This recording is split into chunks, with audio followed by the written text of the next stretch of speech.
Hello ಕರ್ನಾಟಕದ ಸ್ಪರ್ಧಾರ್ಥಿಗಳಿಗೆ ನಮಸ್ಕಾರಗಳು. ಈ ವಿಡಿಯೋದಲ್ಲಿ ನಾವು ಕರ್ನಾಟಕ PDO ಮತ್ತು ವಿಲೇಜ್ ಅಕೌಂಟೆಂಟ್ಗೆ ಸಂಬಂಧಪಟ್ಟಿರ್ತಕ್ಕಂಥ PDO ವಿಲೇಜ್ ಅಕೌಂಟೆಂಟ್ಗೆ ಸಂಬಂಧಪಟ್ಟಿರ್ತಕ್ಕಂಥ ಪೇಪರ್ 1ನ ಮಾಡಲ್ ಕ್ವಶನ್ ಡಿಸ್ಕಸ್ ಮಾಡೋಣ. ಪೇಪರ್ 1ಗೆ ಸಂಬಂಧಪಟ್ಟಿರ್ತಕ್ಕಂಥದ್ದು 70ನೇ ಮಾಡಲ್ ಕ್ವಶನ್ ಪೇಪರ್ ಆಗಿದೆ. ಅದಕ್ಕೋಸ್ಕರ ಹೊಸದಾಗಿ ಬಂದಿರೋ ಸಬ್ಸ್ಕ್ರೈಬ್ ಮಾಡಿಕೊಡ್ರಿ.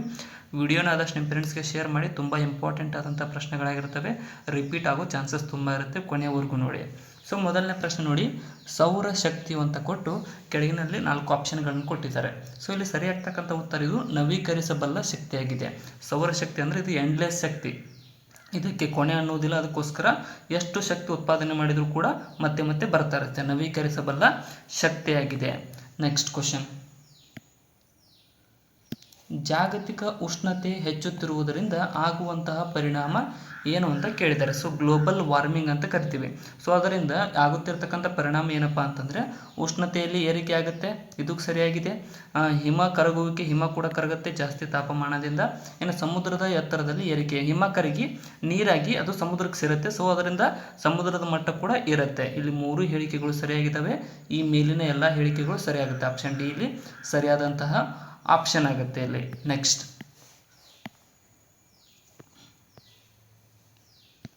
ವೈಯಕ್ತಿಕ ಆದಾಯ ಮತ್ತು ತೆರಿಗೆಯಿಂದ ಸಂಗ್ರಹವಾದ ಒಟ್ಟು ಆದಾಯವನ್ನು ಕೇಂದ್ರ ಮತ್ತು ರಾಜ್ಯ ಸರ್ಕಾರಗಳ ನಡುವೆ ಹೇಗೆ ಹಂಚಬೇಕೆಂದು ಯಾರು ನಿರ್ಧರಿಸುತ್ತಾರೆ ಅಂತ ಕೇಳಿದ್ದಾರೆ. ಸೊ ಅಂದರೆ ಇನ್ಕಮ್ ಟ್ಯಾಕ್ಸ್ ಅಂತ ಕರಿತೀವಿ. ಡೈರೆಕ್ಟ್ ಇನ್ಕಮ್ ಟ್ಯಾಕ್ಸ್ ಸಂಗ್ರಹವಾದದ್ದನ್ನು ಹೇಗೆ ಹಂಚಬೇಕಂತ ಯಾರು ನಿರ್ಧರಿಸ್ತಾರೆ ಅಂತ ಅಂದರೆ ಆಪ್ಷನ್ ಬಿ ಹಣಕಾಸು ಆಯೋಗ. ಹಣಕಾಸು ಆಯೋಗ ಇದನ್ನು ನಿರ್ಧರಿಸುತ್ತೆ 280ನೇ ವಿಧಿಯ ಪ್ರಕಾರ.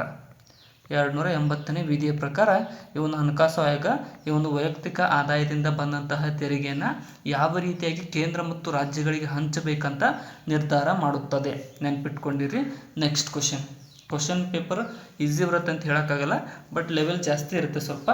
ಪವರ್ಟಿ and British rule in India ಅನ್ನುವಂತಹ ಕೃತಿಯ ರಚನಾಕಾರರು ಯಾರು ಅಂತ ಕೇಳಿದ್ದಾರೆ. ಇದನ್ನು ಬರೆದಿರ್ತಕ್ಕಂಥವರು ದಾದಾಬಾಯಿ ನೌರೋಜಿ ಅವರು 1886ರಲ್ಲಿ ಈ ಒಂದು ಪವರ್ಟಿ and an British rule in India ಅನ್ನುವಂಥ ಕೃತಿಯನ್ನು ಬರೆದಿದ್ದಾರೆ. ನೆಕ್ಸ್ಟ್, ಭಾರತದ ಕ್ಷೀರ ಕ್ರಾಂತಿಯ ಜನಕ ಅಂತ ಯಾರನ್ನ ಕರೆಯಲಾಗುತ್ತದೆ ಅಂತ ಕೇಳಿದರೆ, ಸೊ ಕ್ಷೀರ ಕ್ರಾಂತಿ ಅಥವಾ ಬಿಳಿ ಕ್ರಾಂತಿ ಅಂತ ಕೂಡ ಕರಿತೀವಿ. ಡಾಕ್ಟರ್ ವರ್ಗೀಸ್ ಕುರಿಯನ್ ರವರನ್ನ ಭಾರತದ ಕ್ಷೀರ ಕ್ರಾಂತಿಯ ಪಿತಾಮಹ ಅಂತ ಕರೆಯಲಾಗುತ್ತದೆ. ಹುಚ್ಚುನಾಯಿ ರೋಗ ರೇಬಿಸ್ದ ವಿರುದ್ಧ ಲಸಿಕೆ ಕಂಡುಹಿಡಿದಂತಹ ಪ್ರಖ್ಯಾತ ವಿಜ್ಞಾನಿ ಯಾರು ಅಂತ ಕೇಳಿದರೆ, ಇಲ್ಲಿ ಸರಿಯಾದಂಥ ಉತ್ತರ ಆಪ್ಷನ್ ಬಿ ಲೂಯಿಸ್ ಪಾಶ್ಚರ್ ಅವರು ಈ ಒಂದು ಹುಚ್ಚುನಾಯಿ ಕಡಿತ ರೇಬಿಸ್ನ ವಿರುದ್ಧ ಲಸಿಕೆಯನ್ನು ಕಂಡುಹಿಡಿದಂತಹ ವಿಜ್ಞಾನಿಯಾಗಿದ್ದಾರೆ. ನೆಕ್ಸ್ಟ್, ಪಂಚವಾರ್ಷಿಕ ಯೋಜನೆ ಕರ್ತೃ ಪಿತಾಮಹ ಯಾರು ಅಂತ ಕೇಳಿದ್ದಾರೆ. ಸೊ ಪಂಚವಾರ್ಷಿಕ ಯೋಜನೆಗಳ ಕರ್ತೃತ್ವ ಪಿತಾಮಹ ಯಾರಂತ ಅಂದರೆ ಪಂಡಿತ್ ಜವಾಹರ್ಲಾಲ್ ನೆಹರೂರವರು. ಇದನ್ನು ನಾವು ರಷ್ಯಾದಿಂದ ಎರವಲು ಪಡೆದುಕೊಂಡಿದ್ದೇವೆ, ಪಂಚವಾರ್ಷಿಕ ಯೋಜನೆಗಳನ್ನು. ನೆಕ್ಸ್ಟ್, ನೀತಿ ಆಯೋಗವು ಕೆಳಗಿನ ಯಾವುದರ ಬದಲಾಗಿ ಸ್ಥಾಪನೆಗೊಂಡಿದೆ ಅಂತ ಕೇಳಿದ್ದಾರೆ. ಸೊ ನೀತಿ ಆಯೋಗ ಸ್ಥಾಪನೆಗೊಂಡಿದ್ದು ಯಾವುದರ ಬದಲಾಗಿ ಅಂದರೆ ಯೋಜನಾ ಆಯೋಗ. ಯೋಜನಾ ಆಯೋಗದ ಬದಲಾಗಿ ನೀತಿ ಆಯೋಗ 2015 ಜನವರಿ 1ರಿಂದ ಚಾಲನೆಗೊಂಡಿದೆ. 2015 ಜನವರಿ 1ರಿಂದ ಈ ಒಂದು ನೀತಿ ಆಯೋಗವನ್ನು ಪ್ರಾರಂಭಿಸಲಾಗಿದೆ. ನೆನ್ಪಿಟ್ಕೊಂಡಿರಿ, ಡೇಟ್ ಕೂಡ ಕೇಳ್ತಾರೆ ಎಕ್ಸಾಮ್ದಲ್ಲಿ. ಈ ಕೆಳಗಿನವುಗಳಲ್ಲಿ ಯಾವುದು ಕೇಂದ್ರಾಡಳಿತ ಪ್ರದೇಶ ಅಲ್ಲ ಅಂತ ಕೇಳಿದ್ದಾರೆ. ಸೊ ಈ ಕೆಳಗಿನವುಗಳಲ್ಲಿ ಕೇಂದ್ರಾಡಳಿತ ಪ್ರದೇಶ ಯಾವುದು ಅಲ್ಲ ಅಂತಂದರೆ ಆಪ್ಷನ್ ಬಿ ಗೋವಾ. ಗೋವಾವನ್ನು 1987ಕ್ಕಿಂತ ಮೊದಲು ಕೇಂದ್ರಾಡಳಿತ ಪ್ರದೇಶವಾಗಿತ್ತು. ಅದನ್ನು ಕೇಂದ್ರಾಡಳಿತ ಪ್ರದೇಶ ಆಗಿರಲಿಲ್ಲ. ಅದನ್ನು 25ನೇ ರಾಜ್ಯ ಅಂತ 1987ರಲ್ಲಿ ಮಾಡಲಾಗಿದೆ ನಮ್ಮ ಭಾರತಕ್ಕೆ. 1987 ನೆನ್ಪಿಟ್ಕೊಂಡಿರಿ. ನೆಕ್ಸ್ಟ್, ಭೂಮಿಯ ವಾತಾವರಣದ ಓಜೋನ್ ಪದರವು ಏನು ಅಂತ ಕೇಳಿದ್ದಾರೆ. ಸೊ ಆಪ್ಷನ್ಗಳನ್ನ ಓದ್ಕೊಳ್ಬೇಕು ಈ ಟೈಪ್ ಕೇಳಿದಾಗ. ಇಲ್ಲಿ ನೋಡಿ, ಮೊದಲ ಹೇಳಿಕೆ ಏನಿರುತ್ತೆ, UV ಕಿರಣಗಳನ್ನು ಹೀರಿಕೊಳ್ಳುತ್ತದೆ. ಇದು ಸರಿಯಾಗಿದೆ. ಯಾಕಪ್ಪ ಅಂತಂದರೆ ಸೂರ್ಯನಿಂದ ಬರ್ತಕ್ಕಂಥ ಅಲ್ಟ್ರಾವೈಲೆಟ್ ಕಿರಣಗಳನ್ನು ಹೀರಿಕೊಂಡು ಅದು ನಮಗೆ ರಕ್ಷಣೆಯನ್ನು ಅಥವಾ ತಡೆಗೋಡೆಯಾಗಿ ವರ್ಕ್ ಮಾಡುತ್ತೆ. ಸರಿ, UV ಕಿರಣಗಳು ಭೂಮಿಯನ್ನು ತಲುಪಲು ಅವಕಾಶ ಮಾಡಿಕೊಡುತ್ತದೆ ಅನ್ನೋದು ತಪ್ಪಾಗುತ್ತೆ. ಇನ್ನು ಸೂರ್ಯನಿಂದ ಬರುವ ದೀರ್ಘ ತರಂಗ ದೂರ ವಿಕಿರಣಗಳನ್ನು ಹೀರುತ್ತದೆ ಅನ್ನೋದು ಕೂಡ ತಪ್ಪು. ಇನ್ನು ಯಾವುದೇ ವಿಕಿರಣವು ಭೂಮಿಯನ್ನು ತಲುಪಲು ಅವಕಾಶ ನೀಡುವುದಿಲ್ಲ ಅನ್ನೋದು ಕೂಡ ತಪ್ಪಾಗುತ್ತೆ. ಮಾತ್ರ ಇಲ್ಲಿ ಸರಿಯಾದಂತಹ ಆಯ್ಕೆ. ನೆಕ್ಸ್ಟ್, ಈ ಕೆಳಗಿನವರಲ್ಲಿ ಯಾರು ಜ್ಞಾನಪೀಠ ಪ್ರಶಸ್ತಿ ಪುರಸ್ಕೃತರು ಅಲ್ಲ ಅಂತ ಕೇಳಿದ್ದಾರೆ. ಸೊ ಇಲ್ಲಿ ನೋಡಿ, ಯಾರಲ್ಲಪ್ಪ ಕುವೆಂಪುರವ್ರಿಗೆ ಸಿಕ್ಕಿದೆ, ಶಿವರಾಮ್ ಕಾರಂತರವರಿಗೆ ಸಿಕ್ಕಿದೆ, UR ಅನಂತಮೂರ್ತಿರವರಿಗೂ ಕೂಡ ಸಿಕ್ಕಿದೆ. ಇಲ್ಲಿ P ಲಂಕೇಶ್ರವರಿಗೆ ಜ್ಞಾನಪೀಠ ಪ್ರಶಸ್ತಿ ಲಭಿಸಿಲ್ಲ. ಅದಕ್ಕೋಸ್ಕರ ಆಪ್ಷನ್ ಡಿ ಇಲ್ಲಿ ಸರಿಯಾದಂತಹ ಆಯ್ಕೆ ಆಗುತ್ತೆ. ನೆಕ್ಸ್ಟ್, ಭಾರತ ಸರ್ಕಾರದಿಂದ ಶಾಸ್ತ್ರೀಯ ಭಾಷೆಯ ಸ್ಥಾನಮಾನ ಪಡೆದಂತಹ ಮೊದಲ ಭಾರತೀಯ ಭಾಷೆ ಯಾವುದು ಅಂತ ಕೇಳಿದ್ದಾರೆ. ಸೊ ಅದು ಯಾವುದಪ್ಪ ಅಂತಂದರೆ ತಮಿಳು ಭಾಷೆಗೆ 2004ರಲ್ಲಿ ನೀಡಲಾಗಿದೆ. ಸೊ ಟೋಟಲ್ 11 ರಾಷ್ಟ್ರೀಯ ಶಾಸ್ತ್ರೀಯ ಸ್ಥಾನಮಾನವನ್ನು ನೀಡಿರ್ತಕ್ಕಂಥ ಭಾಷೆಗಳಾಗಿದ್ದಾವೆ ಪ್ರಸ್ತುತ ಇವತ್ತನ್ನು. ಯಾಕಂದರೆ ಹೊಸದಾಗಿ 5 ಭಾಷೆಗಳನ್ನು ಸೇರಿಸಿದ್ದಾರೆ. ಸೊ ನೆನ್ಪಿಟ್ಕೊಂಡಿರಿ, ನಮ್ಮ ಕನ್ನಡ ಭಾಷೆಗೆ 2008ರಲ್ಲಿ ಶಾಸ್ತ್ರೀಯ ಸ್ಥಾನಮಾನ ದೊರಕಿದೆ. ನೆಕ್ಸ್ಟ್, ಎಲ್ಲ ಕಶೇರುಕಗಳ ಸಾಮಾನ್ಯವಾಗಿ ಈ ಕೆಳಗಿನವುಗಳಲ್ಲಿ ಯಾವುದನ್ನು ಹೊಂದಿರುತ್ತವೆ ಅಂತ ಕೇಳಿದ್ದಾರೆ. ಸೊ ಎಲ್ಲ ಕಶೇರುಕಗಳು ಸಾಮಾನ್ಯವಾಗಿ ಯಾವುದನ್ನು ಹೊಂದಿರುತ್ತವೆ ಅಂದರೆ ಅವು ಆಂತರಿಕ ಅಸ್ಥಿಪಂಜರ ಮತ್ತು ಬೆನ್ನು ಮೂಳೆಯನ್ನು ಹೊಂದಿರುತ್ತವೆ. ಆಂತರಿಕ ಅಸ್ಥಿಪಂಜರ ಮತ್ತು ಬೆನ್ನು ಮೂಳೆ, ಆಪ್ಷನ್ ಡಿ ಇಲ್ಲಿ ಸರಿಯಾದಂತಹ ಆಯ್ಕೆಯಾಗುತ್ತೆ. ನೆಕ್ಸ್ಟ್, ಭಾರತದ ಸಂವಿಧಾನದಲ್ಲಿ ಎಷ್ಟು ಮೂಲಭೂತ ಕರ್ತವ್ಯಗಳನ್ನು ನೀಡಲಾಗಿದೆ ಅಂತ ಕೇಳಿದ್ದಾರೆ. ಸೊ ನಮ್ಮ ಸಂವಿಧಾನದಲ್ಲಿ ಟೋಟಲ್ 11 ಮೂಲಭೂತ ಕರ್ತವ್ಯಗಳನ್ನು ನೀಡಲಾಗಿದೆ. ನೆಕ್ಸ್ಟ್, ಆಸ್ತಿಯ ಹಕ್ಕನ್ನು ಸಂವಿಧಾನದಿಂದ ತೆಗೆದುಹಾಕಿದ ತಿದ್ದುಪಡಿ ಯಾವುದು ಅಂತ ಕೇಳಿದ್ದಾರೆ. ಇಲ್ಲಿ ಸರಿಯಾದಂಥ ಉತ್ತರ ಆಪ್ಷನ್ ಬಿ ನೋಡಿ, 44ನೇ ತಿದ್ದುಪಡಿ 1978ರಲ್ಲಿ ಏನಾಯ್ತಲ್ಲ, ಇದರ ಮೂಲಕ ಆಸ್ತಿ ಹಕ್ಕನ್ನು ಈ ಒಂದು ಏನು ಸಂವಿಧಾನಿಕ ಹಕ್ಕಿನಿಂದ ಕಾನೂನಿನ ಹಕ್ಕನ್ನಾಗಿ ಮಾಡಲಾಗಿದೆ. 300A ಅದನ್ನು ಇರಿಸಲಾಗಿದೆ. ನೆಕ್ಸ್ಟ್ ಕ್ವಶನ್, ರಾಜ್ಯ ನೀತಿ ನಿರ್ದೇಶಕ ತತ್ವಗಳನ್ನು ಡ್ಯಾಶ್ ಸಂವಿಧಾನದಿಂದ ತೆಗೆದುಕೊಳ್ಳಲಾಗಿದೆ ಅಂತ ಕೇಳಿದ್ದಾರೆ. So DPSP directive principles of state ಪಾಲಿಸಿಯನ್ನು ಎಲ್ಲಿಂದ ಎರವಲು ಪಡೆದುಕೊಳ್ಳಲಾಗಿದೆ ಅಂತ ಅಂದರೆ ಆಪ್ಷನ್ ಡಿ ಐರ್ಲೆಂಡ್ ದೇಶದಿಂದ. ಇದನ್ನು 4ನೇ ಭಾಗದಲ್ಲಿ ಇರಿಸಲಾಗಿದೆ. 4ನೇ ಭಾಗ 36ರಿಂದ 51ನೇ ವಿಧಿ 51 ವಿಧಿವರೆಗೆ ಇರಿಸಲಾಗಿದೆ. ನೆಕ್ಸ್ಟ್, ಭಾರತದ ಸಂವಿಧಾನದಲ್ಲಿ ಯಾವುದು ವ್ಯಕ್ತಿಯ ಜೀವ ಅಥವಾ ಸ್ವಾತಂತ್ರ್ಯವನ್ನು ಕಾಯ್ದೆಯ ಸರಿಯಾದ ವಿಧಾನವಲ್ಲದೆ ಕಸಿದುಕೊಳ್ಳುವಂತಿಲ್ಲ ಎಂದು ಹೇಳುತ್ತದೆ. ಸಂವಿಧಾನದಲ್ಲಿ ಯಾವ ಅನುಚ್ಛೇದ ಈ ಕುರಿತು ವ್ಯವಹರಿಸುತ್ತದೆ ಅಂತ ಕೇಳಿದ್ದಾರೆ. ಸೊ ಇಲ್ಲಿ ಸರಿಯಾಗ್ತಕ್ಕಂಥ ಉತ್ತರ ಆಪ್ಷನ್ ಡಿ ನೋಡಿ, 21ನೇ ಅನುಚ್ಛೇದದ ಪ್ರಕಾರ ಯಾವುದೇ ಒಂದು ಜೀವ ಅಥವಾ ಸ್ವಾತಂತ್ರ್ಯವನ್ನು ಕಾಯ್ದೆಯ ಸರಿಯಾದ ವಿಧಾನವಿಲ್ಲದೆ ಕಳೆದುಕೊಳ್ಳುವಂತಿಲ್ಲ ಅಂತ ಹೇಳಲಾಗಿದೆ. ಆಪ್ಷನ್ ಡಿ ಇಲ್ಲಿ ಸರಿಯಾದಂತಹ ಆಯ್ಕೆ ಆಗುತ್ತೆ. ನೆಕ್ಸ್ಟ್, ಇಲ್ಲಿ 14ನೇ ವಿಧಿ ಏನು ಹೇಳುತ್ತೆ ಅಂದರೆ ಕಾನೂನಿನ ಮುಂದೆ ಎಲ್ಲ ಸಮಾನರು ಅಂತ ಹೇಳುತ್ತೆ. 16ನೇ ಅನುಚ್ಛೇದ ಏನು ಹೇಳುತ್ತೆ, ಹುದ್ದೆಗೆ ಸಮಾನತೆ ಸಂಬಂಧಿಸಿದೆ, ಹುದ್ದೆಗೆ ಸಮಾನತೆ. 20ನೇ ವಿಧಿ ಏನು ಹೇಳುತ್ತೆ, 20ನೇ ವಿಧಿ ಅಪರಾಧಿಗಳ ಸ್ವಾತಂತ್ರ್ಯದ ಬಗ್ಗೆ ಈ ಒಂದು 20ನೇ ವಿಧಿ ಹೇಳುತ್ತೆ. ನೆಕ್ಸ್ಟ್, ಹ್ಯಾಂಡ್ ರೈಟಿಂಗ್ ಸ್ವಲ್ಪ ನೀಟಾಗಿ ಆಗಲ್ಲ. ನೆಕ್ಸ್ಟ್, ಇಂಪ್ರೂವ್ ಆಗ್ತಾ ಇದ್ದೀನಿ ಇವಾಗ. ಇನ್ನು ಬ್ಯಾಂಕ್ ದರವನ್ನು ಯಾರು ನಿರ್ಧರಿಸುತ್ತಾರೆ ಅಂತ ಕೇಳಿದ್ದಾರೆ. ಸೊ ಬ್ಯಾಂಕ್ ರೇಟ್ ಅಂತ ಕೂಡ ಕರಿತೀವಿ. ಅದನ್ನು ನಿರ್ಧರಿಸ್ತಕ್ಕಂಥದ್ದು RBI, reserve bank of India. ಇದು ಯಾವಾಗ ಸ್ಥಾಪನೆ ಆಯಿತು, 1935ರಲ್ಲಿ 35 ಏಪ್ರಿಲ್ 1ರಂದು ಈ ಒಂದು RBI ಸ್ಥಾಪನೆಗೊಂಡಿದೆ. ಇದು ಏನಿದೆಯಲ್ಲ bank rate, CRR, RR, repo rate ಇವೆಲ್ಲವನ್ನು ನಿರ್ಧರಿಸ್ತಕ್ಕಂಥ ಸಂಸ್ಥೆಯಾಗಿದೆ. ಯಾವ ನದಿಗೆ ಭಕ್ರಾ ಅಣೆಕಟ್ಟನ್ನು ಕಟ್ಟಲಾಗಿದೆ ಅಂತ ಕೇಳಿದ್ದಾರೆ. ಸೊ ಭಕ್ರಾ ಅಣೆಕಟ್ಟನ್ನು ಯಾವ ನದಿಗೆ ಕಟ್ಟಲಾಗಿದೆ ಅಂತಂದರೆ ಆಪ್ಷನ್ ಸಿ ಸಟ್ಲೇಜ್ ನದಿಗೆ. ಇದನ್ನು ಹಿಮಾಚಲ ಪ್ರದೇಶ್ HP ಬಿಲಾಸ್ಪುರ, ಹಿಮಾಚಲ ಪ್ರದೇಶದ ಬಿಲಾಸ್ಪುರದಲ್ಲಿ ಈ ಒಂದು ಭಕ್ರಾ ಅಣೆಕಟ್ಟನ್ನು ಕಟ್ಟಲಾಗಿದೆ ಸಟ್ಲೇಜ್ ನದಿಗೆ, ನೆನ್ಪಿಟ್ಕೊಂಡಿರಿ. ಇನ್ನು ಮೈಸೂರನ್ನು ಆಳಿದಂತಹ ಯಾವ ರಾಜರ ಹೆಸರನ್ನು ಕೃಷ್ಣರಾಜ ಸಾಗರ ಅಣೆಕಟ್ಟಿಗೆ ಇಡಲಾಯಿತು ಅಂತ ಕೇಳಿದ್ದಾರೆ. ಸೊ ಇಲ್ಲಿ ಸರಿಯಾಗ್ತಕ್ಕಂಥ ಉತ್ತರ ಏನಪ್ಪ ಅಂತಂದರೆ ಕೃಷ್ಣರಾಜ ಒಡೆಯರ್, 4ನೇ ಕೃಷ್ಣರಾಜ ಒಡೆಯರ್ ಅವರ ಹೆಸರನ್ನು ಈ ಒಂದು ಮೈಸೂರು ಅಣೆಕಟ್ಟಿಗೆ ಇಡಲಾಗಿದೆ. ನೆಕ್ಸ್ಟ್, ಹರ್ಷವರ್ಧನನ ಆಳ್ವಿಕೆಯ ಆರಂಭದ ಇತಿಹಾಸದ ಪ್ರಮುಖ ಆಕರಗಳಲ್ಲಾಗಿರುವ ಹರ್ಷಚರಿತದ ಕರ್ತೃ ಯಾರು ಅಂತ ಕೇಳಿದ್ದಾರೆ. ಸೊ ಈ ಒಂದು ಹರ್ಷಚರಿತ ಅನ್ನುವಂಥ ಕೃತಿಯ ಕರ್ತೃ ಯಾರು ಅಂದರೆ ಬಾಣಭಟ್ಟ. ಆಪ್ಷನ್ ಎ ಇಲ್ಲಿ ಸರಿಯಾದಂತಹ ಆಯ್ಕೆಯಾಗುತ್ತೆ. ಉನ್ನತ ವಿದ್ಯೆಯ ಈ ಕೆಳಗಿನ ಯಾವ ಕೇಂದ್ರದಿಂದ ಬೆಳವಣಿಗೆಯನ್ನು ಹರ್ಷವರ್ಧನನು ಪೋಷಿಸಿದನು ಅಂತ ಕೇಳಿದ್ದಾರೆ. ಸೊ ಇದು ಯಾವುದಪ್ಪ ಅಂತಂದರೆ ವಿಶ್ವವಿದ್ಯಾಲಯ, ನಳಂದ ವಿಶ್ವವಿದ್ಯಾಲಯನ ಹರ್ಷವರ್ಧನ ಪೋಷಿಸಿದ, ಅವ ನಿರ್ಮಿಸಿಲ್ಲ, ಪೋಷಿಸಿದ ಅಷ್ಟೇ. ಶ್ರೀಗುಪ್ತ ಅದನ್ನು ಕಟ್ಟಿದ. ನೆಕ್ಸ್ಟ್, ಯಾವ ದಿನವನ್ನು ರಾಷ್ಟ್ರೀಯ ಹೆಣ್ಣು ಮಕ್ಕಳ ದಿನವನ್ನಾಗಿ ಆಚರಣೆ ಮಾಡಲಾಗುತ್ತದೆ ಅಂತ ಕೇಳಿದ್ದಾರೆ. ಸೊ ಇಲ್ಲಿ ಸರಿಯಾಗ್ತಕ್ಕಂಥ ಉತ್ತರ ಜನವರಿ 24 ಪ್ರತಿ ವರ್ಷ ರಾಷ್ಟ್ರೀಯ ಹೆಣ್ಣು ಮಕ್ಕಳ ದಿನವನ್ನಾಗಿ ಆಚರಿಸಲಾಗುತ್ತದೆ. ಯಾಕಪ್ಪ ಅಂತಂದರೆ 1966 ಜನವರಿ 24ರಂದು ಏನು ನಡೀತು ಅಂದರೆ ಇಂದಿರಾ ಗಾಂಧಿರವರು PM ಆದರು, ನಮ್ಮ ದೇಶದ ಪ್ರಧಾನಮಂತ್ರಿರಾದರು. ಅದಕ್ಕೋಸ್ಕರ ರಾಷ್ಟ್ರೀಯ ಹೆಣ್ಣು ಮಕ್ಕಳ ದಿನ ಅಂತ ಆವತ್ತಿನಿಂದ ಆಚರಿಸ್ತಾ ಬರಲಾಗುತ್ತಿದೆ, ನೆನ್ಪಿಟ್ಕೊಂಡಿರಿ. ಏನಕ್ಕೆ ಆಚರಿಸ್ತಾರಂತ ಕೂಡ ಕೇಳ್ತಾರೆ ಎಕ್ಸಾಮ್ದಲ್ಲಿ. ನಮ್ಮ ಸಂವಿಧಾನದ ಯಾವ ವಿಧಿಯು ಶಾಲಾ ಪೂರ್ವದ ಅಥವಾ ಬಾಲ್ಯ ಪೂರ್ವ 6 ವರ್ಷಕ್ಕಿಂತ ಕೆಳಗಿನ ಮಕ್ಕಳ ಶಿಕ್ಷಣದ ಮಹತ್ವವನ್ನು ತಿಳಿಸುತ್ತದೆ ಅಂತ ಕೇಳಿದರೆ ಇದು ಯಾವುದಪ್ಪ ಅಂತಂದರೆ ವಿಧಿ 45ನೇ ವಿಧಿಯಲ್ಲಿ ಈ ಒಂದು 6 ವರ್ಷಕ್ಕಿಂತ ಕೆಳಗಿನ ಮಕ್ಕಳ ಒಂದು ಶಾಲಾ ಶಿಕ್ಷಣದ ಬಗ್ಗೆ ತಿಳಿಸ್ತಕ್ಕಂಥ ವಿಧಿಯಾಗಿದೆ 45ನೇ ವಿಧಿ. ನಿಕೋಟಿನ್ ಆ್ಯಸಿಡ್ ಕೊರತೆಯು ಮನುಷ್ಯರಲ್ಲಿ ಡ್ಯಾಶ್ ಕಾಯಿಲೆಯನ್ನು ಉಂಟು ಮಾಡುತ್ತದೆ ಅಂತ ಕೇಳಿದ್ದಾರೆ. ಸೊ ನಿಕೋಟಿನ್ ಆ್ಯಸಿಡ್ ಕೊರತೆ ಏನಪ್ಪ ಅಂತಂದರೆ ಪೆಲೆಗ್ರಾ ಕಾಯಿಲೆಯನ್ನು ಉಂಟು ಮಾಡುತ್ತದೆ. ಇನ್ನು ನೋಡಿ, ಗಂಟಲು ಮಾರಿ, ಕ್ಯಾನ್ಸರ್ ಇವೆಲ್ಲ ಯಾವ ವಿಟಮಿನ್ನಿಂದ ಕೊರತೆಯಿಂದ ಬರ್ತವೆ ಅಂತ ನೀವು ಕಮೆಂಟ್ ಸೆಕ್ಷನ್ದಲ್ಲಿ ಕಮೆಂಟ್ ಮಾಡಿ ನೋಡೋಣ. ನೆಕ್ಸ್ಟ್, ಈ ಕೆಳಗಿನ ಯಾವ ತಿದ್ದುಪಡಿ ಪರಿಶಿಷ್ಟ ಜಾತಿ ಮತ್ತು ಪರಿಶಿಷ್ಟ ಪಂಗಡಗಳಿಗೆ 2 ಪ್ರತ್ಯೇಕವಾದ ಹಾಗೂ ಸ್ವತಂತ್ರವಾದ ಆಯೋಗಗಳಿಗೆ ಅವಕಾಶ ಕಲ್ಪಿಸಿತು ಅಂತ ಕೇಳಿದ್ದಾರೆ.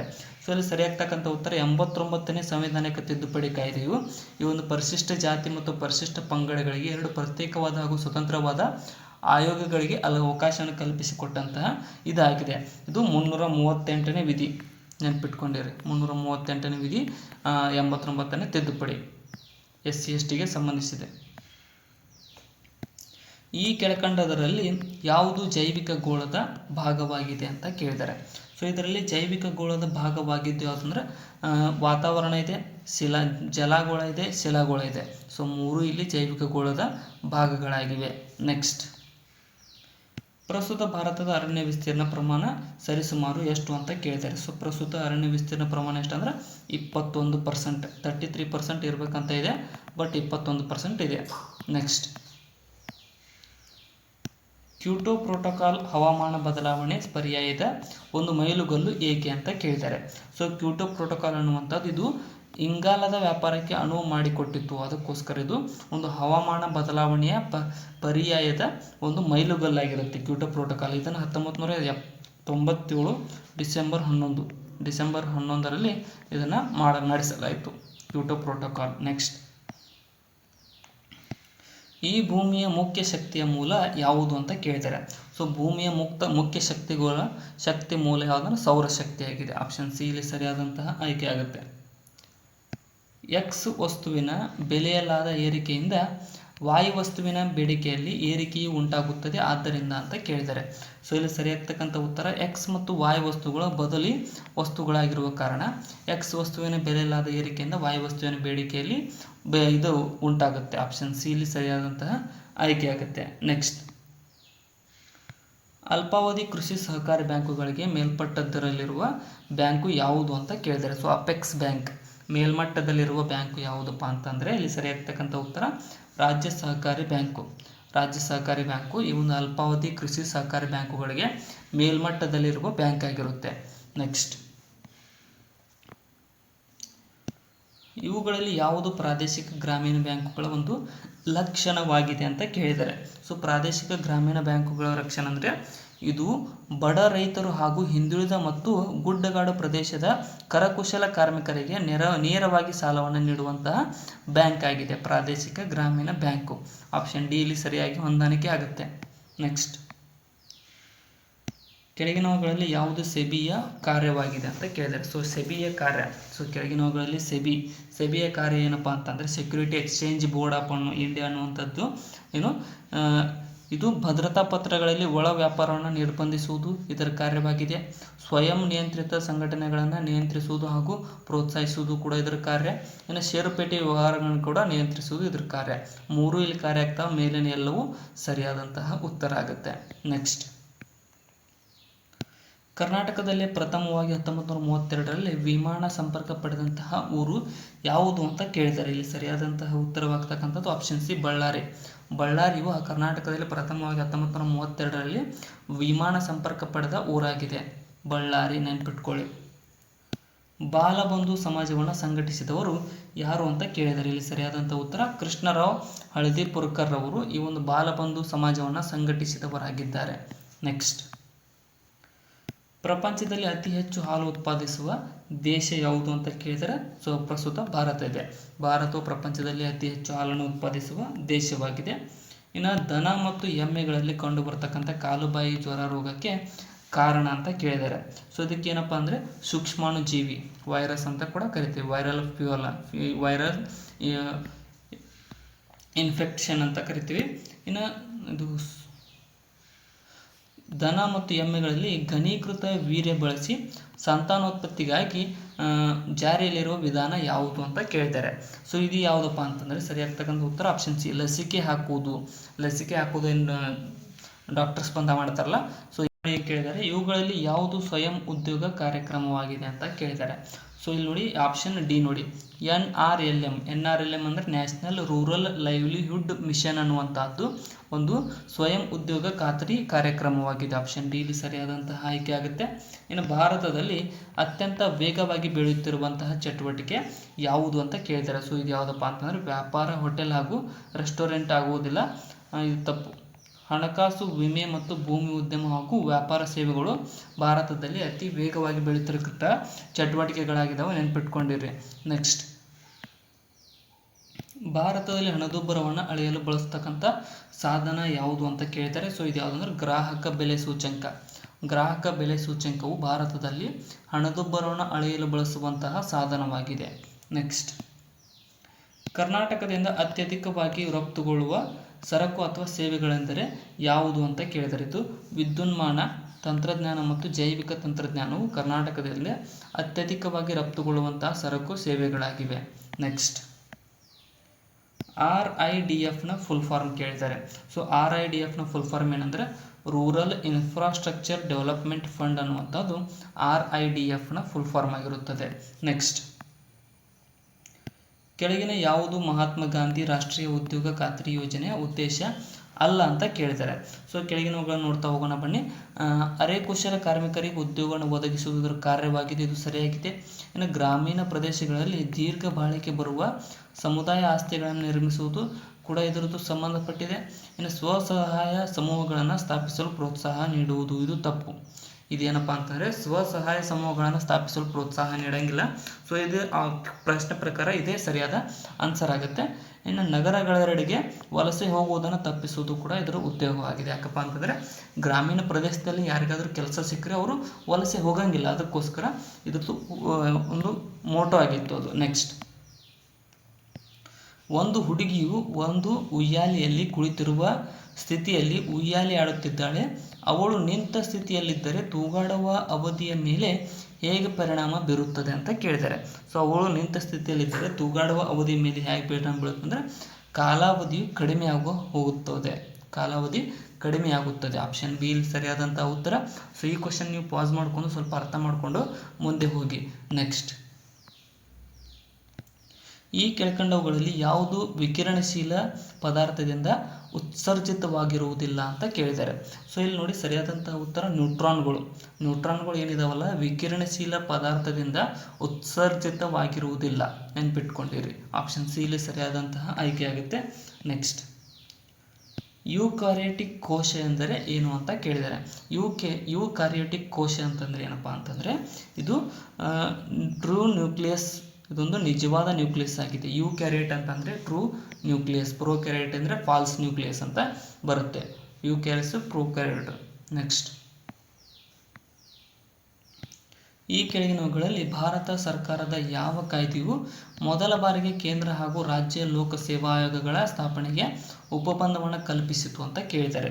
ಸೊ ಅದು ಯಾವುದಪ್ಪ ಅಂತಂದರೆ ಸರಿಯಾಗ್ತಕ್ಕಂಥ ಉತ್ತರ ಆಪ್ಷನ್ ನೋಡಿ, ಭಾರತ ಸರ್ಕಾರದ ಅಧಿನಿಯಮ 1932ರ ಕಾಯ್ದೆಯು 35ರ ಕಾಯ್ದೆಯು ಏನಪ್ಪ ಅಂತಂದರೆ ಈ ಕೇಂದ್ರ ಮತ್ತು ರಾಜ್ಯಗಳ ಲೋಕಸೇವಾ ಆಯೋಗಗಳ ಸ್ಥಾಪನೆಗೆ ಒಪ್ಪಂದವನ್ನು ಕಲ್ಪಿಸಿದಂತಹ ಒಂದು ಕಾಯ್ದೆಯಾಗಿದೆ.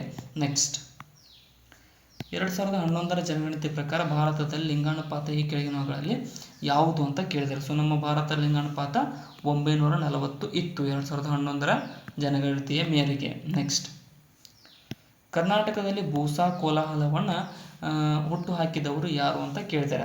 ಸೊ ಭೂಸಾ ಕೋಲಾಹಲವನ್ನು ಹುಟ್ಟುಹಾಕಿದರು ಕರ್ನಾಟಕದಲ್ಲಿ ಬಿ ಬಸಲಿಂಗಪ್ಪನವರು. ಆಪ್ಷನ್ ಬಿ ಇಲ್ಲಿ ಸರಿಯಾದಂಥ ಆಯ್ಕೆ ಆಗುತ್ತೆ. ಕೆಳಗಿನವುಗಳಲ್ಲಿ ಯಾವುದು ತಪ್ಪಾದ ಹೇಳಿಕೆಯಾಗಿದೆ ಅಂತ ಕೇಳಿದ್ದಾರೆ.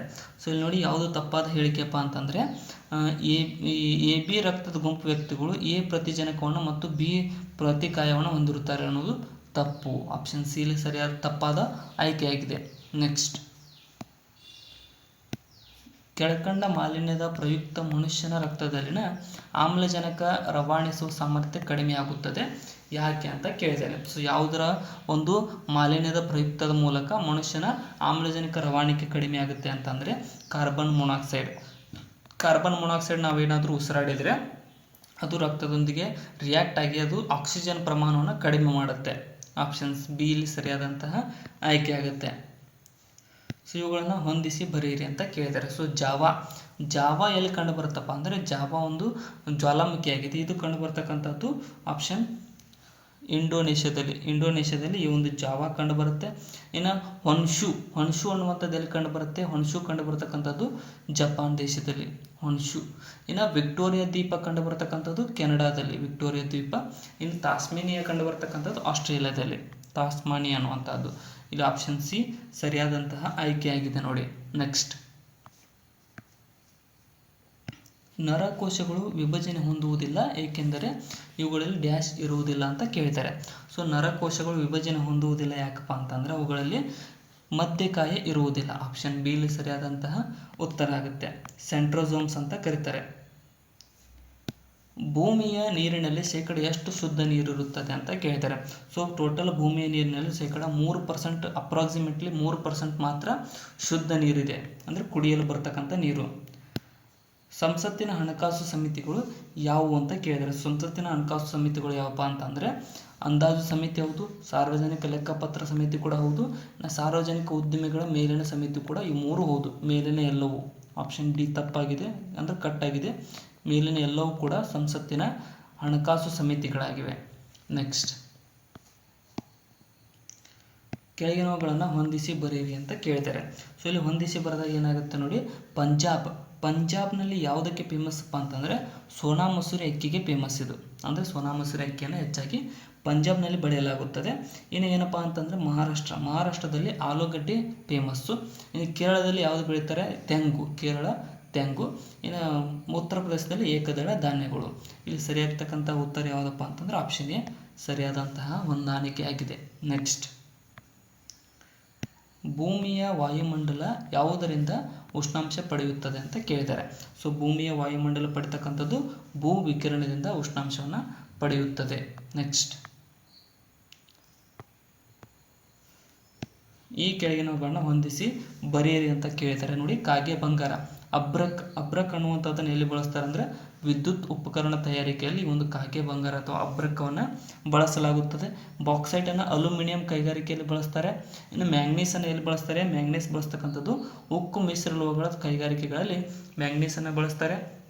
ಲಿಗ್ನೈಟನ್ನು ಶಾಖೋತ್ಪನ್ನ ಕೈಗಾರಿಕೆಗಳಲ್ಲಿ ಲಿಗ್ನೈಟನ್ನು ಬಳಸ್ತಾರೆ.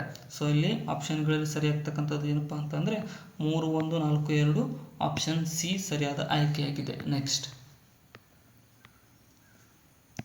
ಯಾವ ಪ್ರಸ್ಥಭೂಮಿಯನ್ನು ಬಯಲು ಸೀಮೆ ಎಂದು ಕರೆಯುತ್ತಾರೆ ಅಂತ ಕೇಳಿದ್ದಾರೆ. ಸೊ ಯಾವ ಪ್ರಸ್ಥಭೂಮಿಯನ್ನು ಬಯಲು ಸೀಮೆ ಅಂತ ಕರೀತಾರೆ ಅಂತಂದರೆ ದಕ್ಕನ್ ಪ್ರಸ್ಥಭೂಮಿಯನ್ನು ಬಯಲು ಸೀಮೆ ಅಂತ ಕರೆಯಲಾಗುತ್ತದೆ. ಹರಪ್ಪ ನಾಗರಿಕತೆಯ ವ್ಯಾಪ್ತಿಯಲ್ಲಿ ಕೆಳಗಿನ ಯಾವ ಪ್ರದೇಶಗಳು ಸೇರಿದ್ದವು ಅಂತ ಕೇಳಿದ್ದಾರೆ. ಸೊ ಇಲ್ಲಿ ನೋಡಿ ಸರಿಯಾಗ್ತಕ್ಕಂಥ ಉತ್ತರ ಏನಪ್ಪ ಅಂದರೆ ಪಂಜಾಬ್, ಸಿಂಧ್, ಬಲೂಚಿಸ್ತಾನ ಸೇರಿದೆ.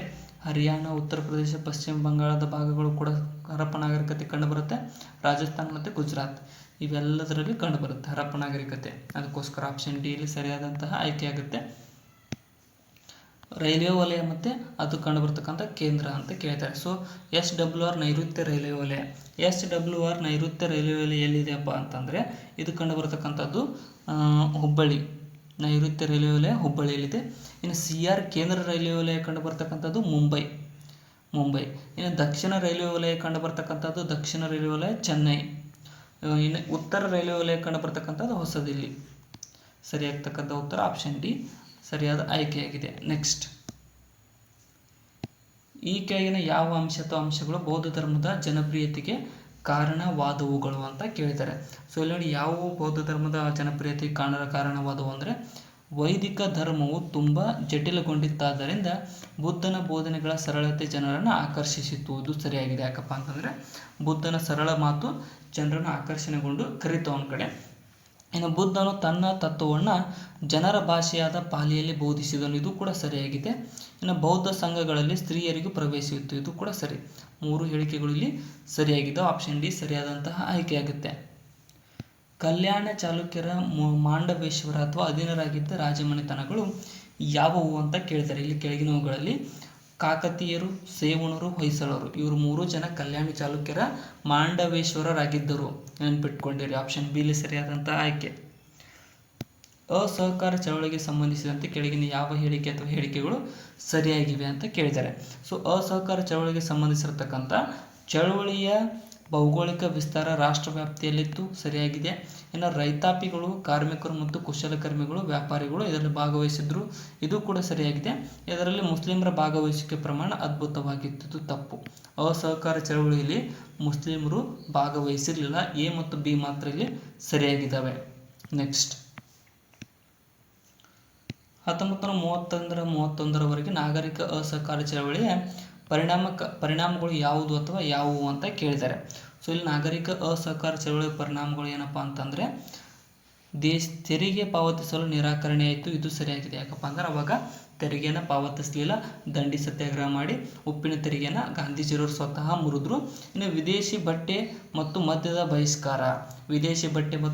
ಬಹಿಷ್ಕಾರ ಕೂಡ ನಡೀತು. ಇನ್ನು ಯುವಕರಿಂದ ಹಿಂಸಾತ್ಮಕ ಪ್ರತಿಭಟನೆ ಅನ್ನೋದು ಇದು ನಡೀಲಿಲ್ಲ. ಗಾಂಧೀಜಿಯವರು ಅದರ ಮುಂದಾಳತ್ವವನ್ನು ವಹಿಸಿದ್ದರಾದ್ರಿಂದ ಇದರಲ್ಲಿ ಹಿಂಸಾತ್ಮಕ ಚಟುವಟಿಕೆ ಯಾವುದು ನಡೆದಿರಲಿಲ್ಲ. ಎ ಮತ್ತು ಬಿ ಮಾತ್ರ ಇಲ್ಲಿ ಸರಿಯಾದಂತಹ ಆಯ್ಕೆಗಳಾಗಿವೆ. ನೆಕ್ಸ್ಟ್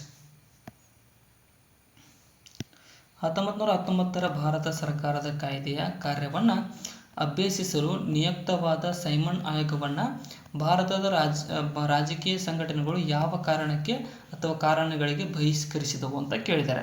ಇಲ್ಲಿ ನೋಡಿ ಯಾವ ಕಾರಣ ಅಂತ ಅಂದರೆ ಸೈಮನ್ ಆಯೋಗವು ಅಖಿಲ ಭಾರತ ಆಯೋಗಕ್ಕೆ ವಿರುದ್ಧವಾಗಿತ್ತು, ಸರಿಯಾಗಿದೆ.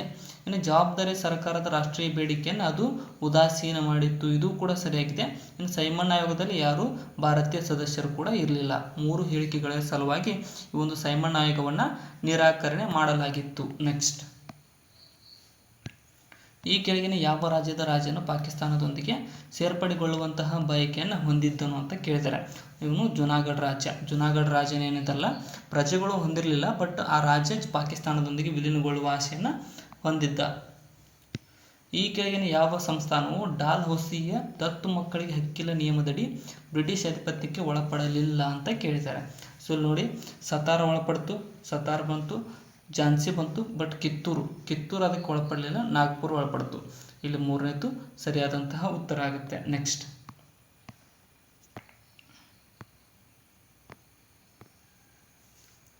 ಭಾರತದ ವಿಭಜನೆ ಕೋರಿಕೆಯನ್ನು ಕ್ಯಾಬಿನೆಟ್ ಆಯೋಗವು ಯಾವ ಕಾರಣಕ್ಕೆ ತಿರಸ್ಕರಿಸಿತು ಅಂತ ಕೇಳಿದ್ದಾರೆ.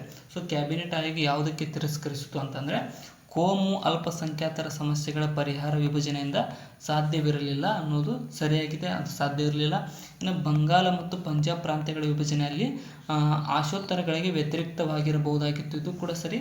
ಇನ್ನು ಪಂಜಾಬಿನ ವಿಭಜನೆ ಅಂದರೆ ಸಿಖ್ ಸಮುದಾಯದ ವಿಭಜನೆ ಕೂಡ ಆಗಿತ್ತು, ಅದಕ್ಕೋಸ್ಕರ 3 ಹೇಳಿಕೆಗಳು ಇಲ್ಲಿ ಸರಿಯಾಗ್ತವೆ. ಆಪ್ಷನ್ ಡಿ ಇಲ್ಲಿ ಸರಿಯಾದಂತಹ ಆಯ್ಕೆಯಾಗುತ್ತೆ. ನೆಕ್ಸ್ಟ್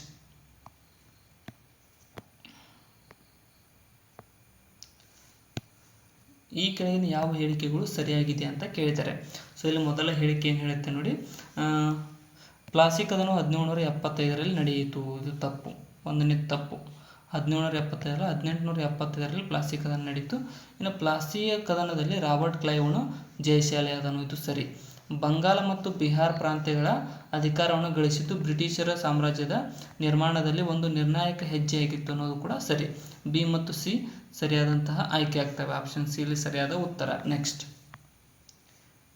ಕೆಳಗಿನ ಯಾವ ಹೇಳಿಕೆ ಸರಿಯಾಗಿ ಇಲ್ಲ ಅಂತ ಕೇಳಿದರೆ. ಸೊ ಇಲ್ಲಿ ನೋಡಿ ಕೆಳಗಿನವುಗಳಲ್ಲಿ ಸರಿಯಾಗಿ ಇಲ್ಲದೇ ಇರತಕ್ಕಂಥದ್ದು ಏನಪ್ಪ ಅಂತಂದರೆ ರಾಜ್ಯಸಭೆಗೆ ಸಂವಿಧಾನಿಕ ತಿದ್ದುಪಡಿಯನ್ನು ತಿರಸ್ಕರಿಸುವ ಅಧಿಕಾರ ಇಲ್ಲ ಅಂತ ಅನ್ನೋದು ತಪ್ಪು. ಯಾಕಪ್ಪ ಅಂದರೆ ರಾಜ್ಯಸಭೆಯು ಕೂಡ ಸಂವಿಧಾನಿಕ ತಿದ್ದುಪಡಿ ಮೇಲೆ ಅಧಿಕಾರವನ್ನು ನೀಡಲಾಗಿದೆ. ಇನ್ನು ರಾಜ್ಯಸಭೆಯಲ್ಲಿ ಹಣಕಾಸು ಮಸೂದೆಯನ್ನು ಮಂಡಿಸುವಂತೆಲ್ಲ ಇದು ಸರಿಯಾಗಿದೆ. ಲೋಕಸಭೆಯಲ್ಲಿ ಮಾತ್ರ ಹಣಕಾಸು ಮಸೂದೆಯನ್ನು ಮಂಡಿಸಬೇಕು. ಇನ್ನು ರಾಜ್ಯಸಭೆಗೆ ಅವಿಶ್ವಾಸ ಗೊತ್ತುವಳಿ ನಿರ್ಣಯವನ್ನು ಅಂಗೀಕರಿಸುವ ಅಧಿಕಾರವಿಲ್ಲ ಅನ್ನೋದು ಕೂಡ ಸರಿ. ಇನ್ನು ರಾಜ್ಯಸಭೆಯ ಮುಂದೆ ಹಣಕಾಸು ಮಸೂದೆಯನ್ನು ಶಿಫಾರಸು ಮಾಡುವ ಅಧಿಕಾರವನ್ನು ಪಡೆದಿದೆ ಅನ್ನೋದು ಕೂಡ ಸರಿ. 3 ಸರಿಯಾಗಿದ್ದಾವೆ, ಬಟ್ ಬಿ ಮಾತ್ರ ಇಲ್ಲಿ ತಪ್ಪಾಗಿದೆ, ಅದೇ ಸರಿಯಾದಂಥ ಆಯ್ಕೆಯಾಗುತ್ತೆ. ಆಮ್ಲ ಮಳೆಗೆ ಮುಖ್ಯ ಕಾರಣ ಏನು ಅಂತ ಕೇಳ್ತಾರೆ. ಸೊ ಆಮ್ಲ ಮಳೆಗೆ ಮುಖ್ಯ ಕಾರಣ ಏನಂದ್ರೆ ವಾಯು ಮಾಲಿನ್ಯವು ಈ ಆಮ್ಲ ಮಳೆಗೆ ಮುಖ್ಯ ಕಾರಣವಾಗಿದೆ. ಈ ಕೆಳಗಿನವುಗಳಲ್ಲಿ ಯಾವುದು ಅಖಿಲ ಭಾರತ ಸೇವೆ ಅಲ್ಲ ಅಂತ ಕೇಳಿದ್ದಾರೆ. ಸೊ ಇದರಲ್ಲಿ ಭಾರತೀಯ ವಿದೇಶಿ ಸೇವೆ, ಇಂಡಿಯನ್ ಫಾರಿನ್ ಸರ್ವಿಸ್ ಅಂತ ಏನು ಕರಿತೀವಲ್ಲ, ಅದು ಇದು ಅಖಿಲ ಭಾರತ ಸೇವೆಯಾಗಿರುವುದಿಲ್ಲ. ಭಾರತದ ಅಟಾರ್ನಿ ಜನರಲ್ರಿಗೆ ಅಂತ ಕೇಳಿದ್ದಾರೆ. ಸೊ ಭಾರತದ ಅಟಾರ್ನಿ ಜನರಲ್ರಿಗೆ ಏನಪ್ಪ ಅಂತಂದರೆ, ಭಾರತದಲ್ಲಿ ಎಲ್ಲ ನ್ಯಾಯಾಲಯಗಳಲ್ಲಿ ಮಾತ್ರ ಹಾಜರಾಗುವ ಹಕ್ಕಿದೆ, ಬಟ್ ಮತ ಚಲಾಯಿಸುವ ಹಕ್ಕಿಲ್ಲ. ಆಪ್ಷನ್ ಬಿ ಮಾತ್ರ ಸರಿ.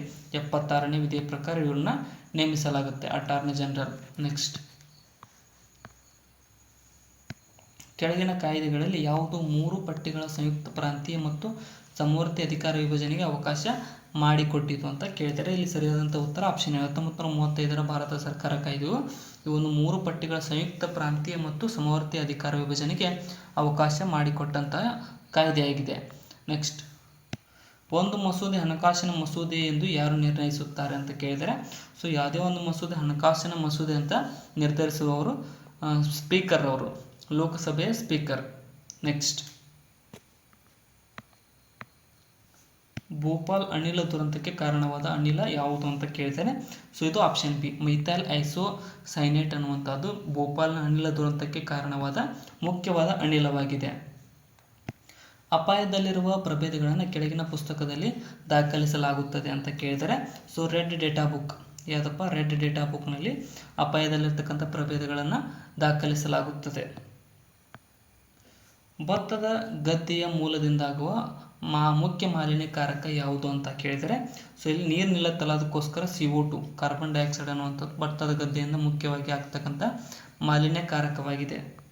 CO2 ಅಲ್ಲ, ಅದಕ್ಕೆ ಅಂದೆ, ಮೀಥೇನ್ CH4 ಮೀಥೇನ್ ಕೊಳೆತಾಗ ಮೀಥೇನ್ ಬಿಡುಗಡೆ ಆಗುತ್ತೆ, ಅದಕ್ಕೋಸ್ಕರ ಅದು ಒಂದು ಮಾಲಿನ್ಯಕಾರಕವಾಗಿದೆ. ಕಾಜಿರಂಗ ರಾಷ್ಟ್ರೀಯ ಉದ್ಯಾನವನ ಯಾವುದಕ್ಕೆ ಪ್ರಸಿದ್ಧ ಅಂತ ಕೇಳಿದ್ದಾರೆ. ಸೊ ಕಾಜಿರಂಗ ರಾಷ್ಟ್ರೀಯ ಉದ್ಯಾನವನ ಪ್ರಸಿದ್ಧ ಅಂದರೆ ಭಾರತದ ಘೇಂಡಾಮೃಗಕ್ಕೆ ಇದು ಪ್ರಸಿದ್ಧವಾಗಿದೆ, ಅಸ್ಸಾಂದಲ್ಲಿದೆ. ನೆಕ್ಸ್ಟ್, ಸುಂದರಬನದಲ್ಲಿ ಯಾವ ವಿಧದ ಅರಣ್ಯವಿದೆ ಅಂತ ಕೇಳಿದರೆ, ಸೊ ಮ್ಯಾಂಗ್ರೋವ್ ಅರಣ್ಯ ಸುಂದರಬನ್ಸ್ ಕಾಡಿನಲ್ಲಿ ಕಂಡು ಬರತಕ್ಕಂಥ ಅರಣ್ಯವಾಗಿದೆ. ಇನ್ನು ವಾತಾವರಣದ ತಾಪಮಾನ ಈ ಕೆಳಗಿನ ವಿಭಾಗದಲ್ಲಿ ಕಡಿಮೆಯಾಗುತ್ತದೆ ಅಂತ ಕೇಳ್ತಾರೆ. ಸೊ ವಾತಾವರಣದ ತಾಪಮಾನ ಎಲ್ಲಿ ಕಡಿಮೆ ಆಗುತ್ತೆ ಅಂತಂದರೆ, ಸ್ಟ್ರಾಟೋಪಾಸ್ನಿಂದ ಮ್ಯೂಸೋಪಾಸ್ಗೆ ಹೋಗುವಾಗ ಏನು ವಾತಾವರಣದ ಏರಿಕೆ, ತಾಪಮಾನ ಏರಿಕೆ ಕಡಿಮೆ ಆಗುತ್ತೆ, ಅಂದರೆ ತಾಪಮಾನ ಏರಿಕೆ ಕಡಿಮೆ ಆಗುತ್ತೆ. ಆಪ್ಷನ್ ಬಿಲಿ ಸರಿಯಾದಂಥ ಆಯ್ಕೆ. ಸೊ ಇಲ್ಲಿಗೆ ಎಲ್ರಿಗೂ ಧನ್ಯವಾದಗಳು. ನಮ್ಮ ಕ್ವಶನ್ ಪೇಪರ್ ಡಿಸ್ಕಷನ್ ಮುಕ್ತಾಯಗೊಂಡಿದೆ.